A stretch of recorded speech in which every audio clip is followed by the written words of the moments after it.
स्वागत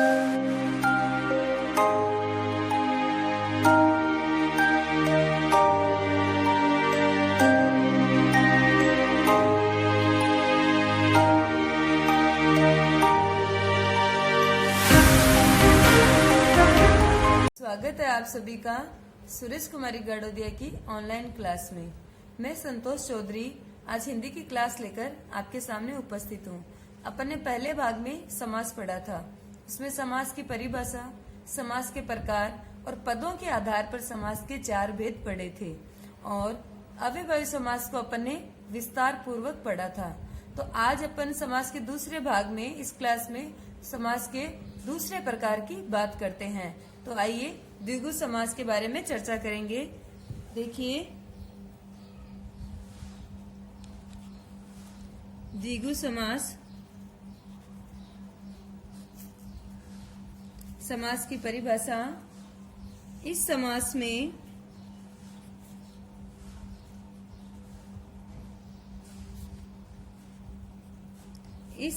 में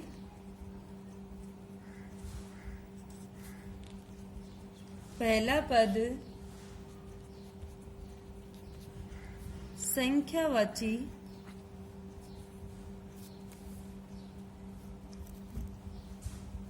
और दूसरा पद समूह का बोध कराने वाला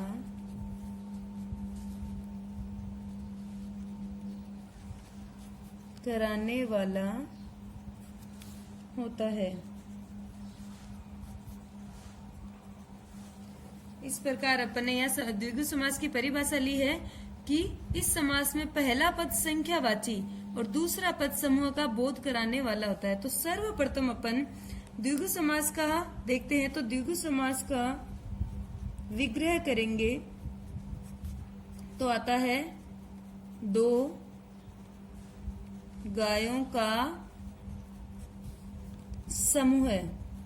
या समूह या समाहार भी अपन शब्द काम में ले सकते हैं, भले समूह ले हो या समाहार। तो द्विगु समास का अपन विग्रह करेंगे तो क्या आएगा? 2 गायों का समूह। इसके अन्य उदाहरण देखिए, पंचानन 5 आनन वाला। यहाँ 5 क्या करवा रहा है? संख्या का पहला पद संख्या का बोध करवा रहा है। आनन यहाँ मुख्य बात हो रही है, तो यहाँ 5 मुखों के समूह की बात कही जा रही है। फिर देखिए,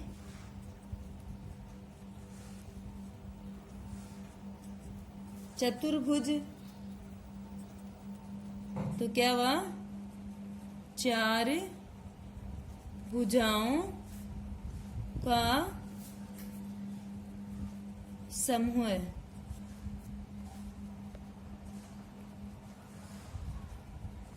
चौराहा 4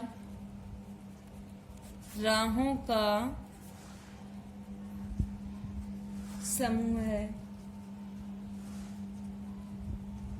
नवरत्न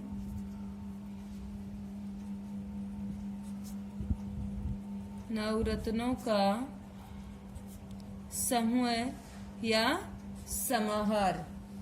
सप्तऋषि देखिए,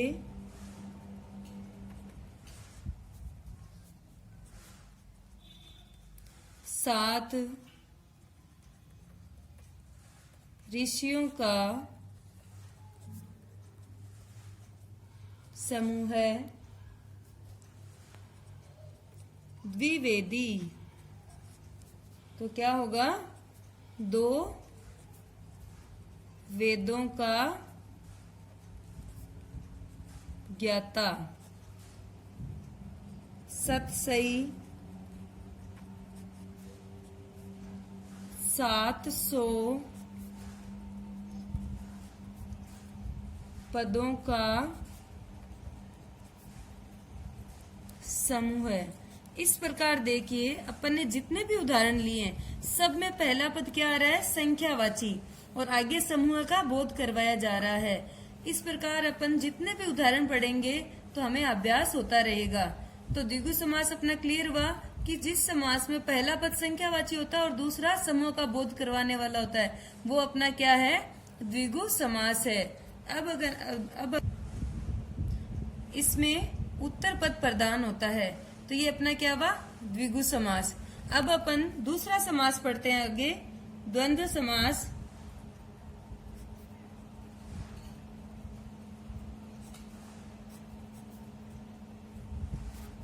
द्वंद्व समास की परिभाषा देखिए।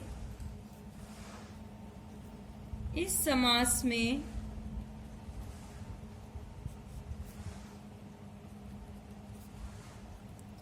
दोनों पद प्रधान होते हैं।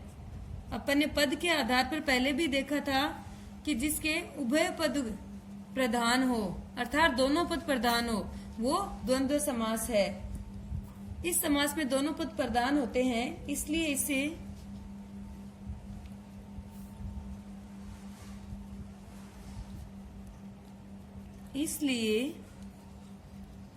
इसे उभय पद प्रधान समास कहते हैं। इसके साथ देखो, इसमें समस्त पद के, इसमें समस्त पद के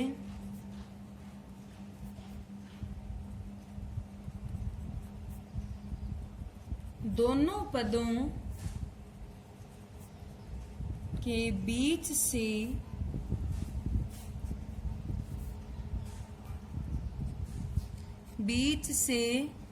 और अथवा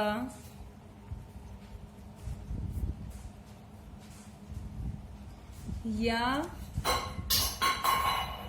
का लोप होता है। इस प्रकार अपन ने देखा, इस समास में दोनों पद प्रधान होते हैं, इसलिए इसे उभय पद प्रधान समास भी कहते हैं। इसमें समस्त पद के दोनों पदों के बीच से और अथवा या का लोप होता है। अब अपन सर्वप्रथम उदाहरण देखेंगे कि देखिए, उदाहरण के तौर पर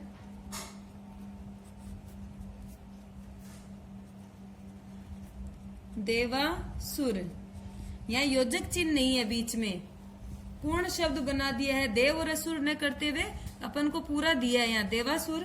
तो इसका विग्रह करेंगे तो यहाँ आ जाएगा देव और असुर, दोनों एक साथ नहीं हो सकते, देव और असुर। फिर देखो कृष्ण अर्जुन, ये अलग अलग नाम है कृष्ण और अर्जुन।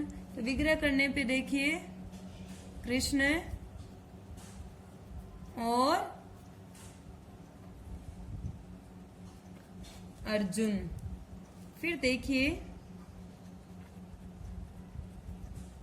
शीतोष्ण, शीत और उष्ण। अब आगे देखिए, यहां तो और का लोप हुआ।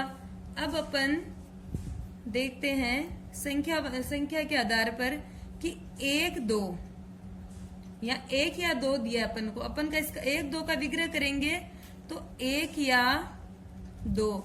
अपन जैसे कि बोलचाल की भाषा में कहते हैं कि 1 या 2 दिन में काम हो जाएगा, तो हम पर्टिकुलर 1 या 2 का योग नहीं करेंगे कि 1 या 2 3 दिन में कोई काम हो जाएगा। यहाँ इसका अर्थ होगा या तो 1 दिन में हो जाएगा या 2 दिन में हो जाएगा। उसी प्रकार देखिए 10 20, तो यहाँ क्या अर्थ हुआ, 10 या 20।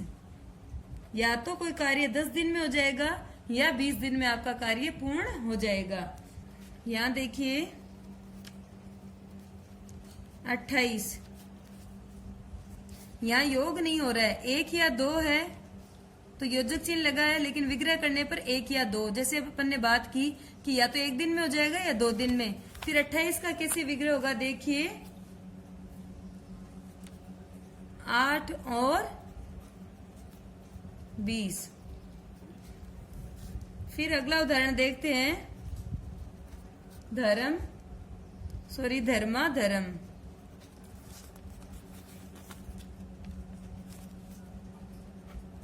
धर्म या अधर्म।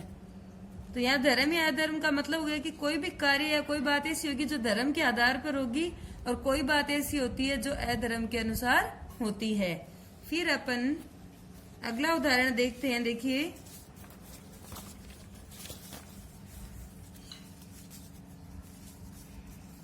जैसे अपन ने लिया चाय वाय। अब यहां आप देखिए चाय वाय, घर में जब भी अपने कोई मेहमान आते हैं तो अपन उनको यही संबोधित करते हैं कि आप चाय वाय लेोगे क्या।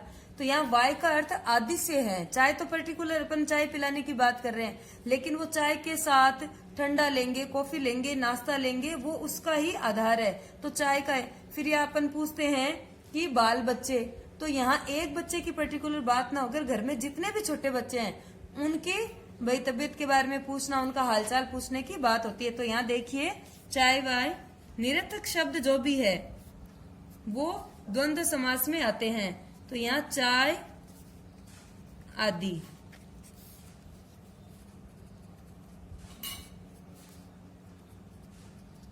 बाल बच्चे, तो बच्चे आदि। फल फूल, तो फल फूल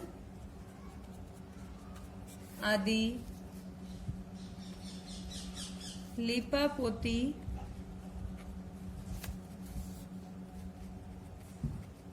लीपना, पोतना आदि। जिस प्रकार अपने घर में कोई कार्य चल रहा है तो लीपना पोतने के साथ में घर की जितनी भी मरम्मत हो रही है वहां उस सारी चीज का संबोधन हो रहा है। या अपन जैसे अपन समझ ले अपनी बहनों को कहते हैं कि भाई ज्यादा लिपा पोती मत किया करो, तो यहाँ पर्टिकुलर कोई एक करीम की बात या मसाज की बात नहीं हो रही। आप जितना भी मेकअप करते हो सारी उसी की बात है। उसी प्रकार ये लिपा पोती कि भाई मकान की मरम्मत करवाने की बात हो गई है, पर्टिकुलर कोई कलर करवाने की बात नहीं हो रही है। तो जितने भी निरर्थक शब्द है वो सारे अपने किस में आएंगे? द्वंद्व समास में। अब अगला समास देखिए, कर्मधारय समास। कर्मधारय समास की परिभाषा देखिए। इस समास में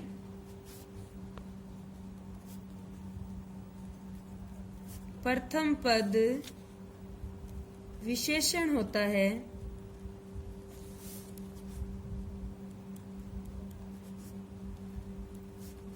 तथा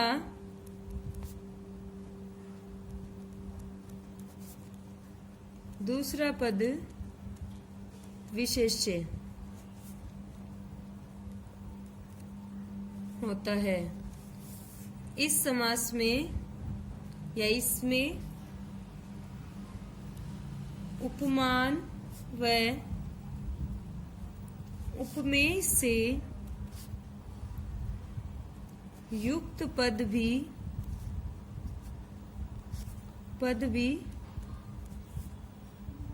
इस समास के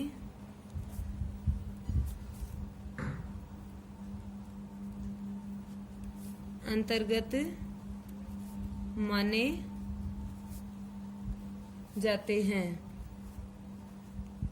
इसमें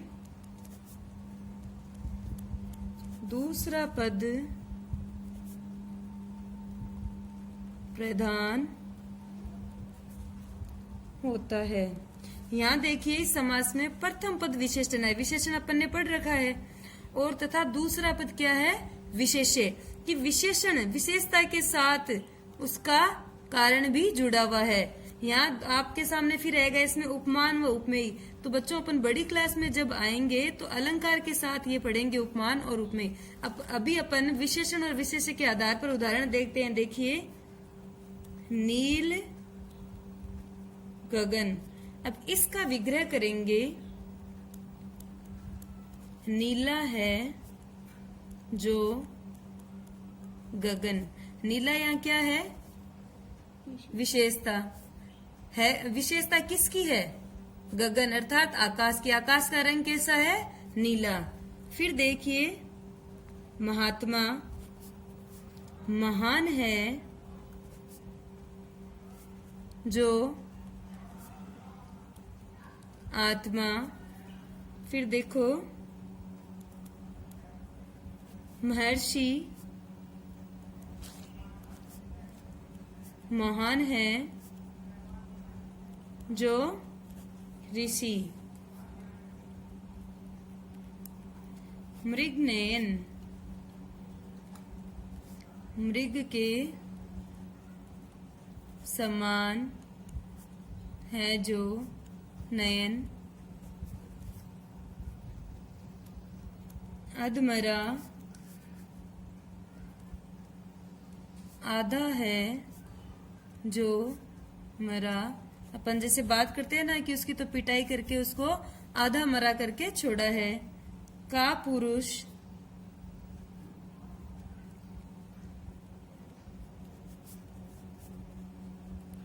कायर है जो पुरुष। यहाँ पुरुष की विशेषता क्या बताई है? कायरता। फिर देखिए, देवर्षि देव है जो ऋषि। इस प्रकार यहाँ अपन ने अभी इतने उदाहरण पढ़े हैं। आप भी अपने ग्रामर की किताब से उदाहरण के आधार पर इन समास का अभ्यास करेंगे। आज अपन ने द्विगु समास, द्वंद्व समास और कर्मधारय समास पढ़ा है, तो परिभाषा के साथ साथ अपन उदाहरण का भी अभ्यास करेंगे।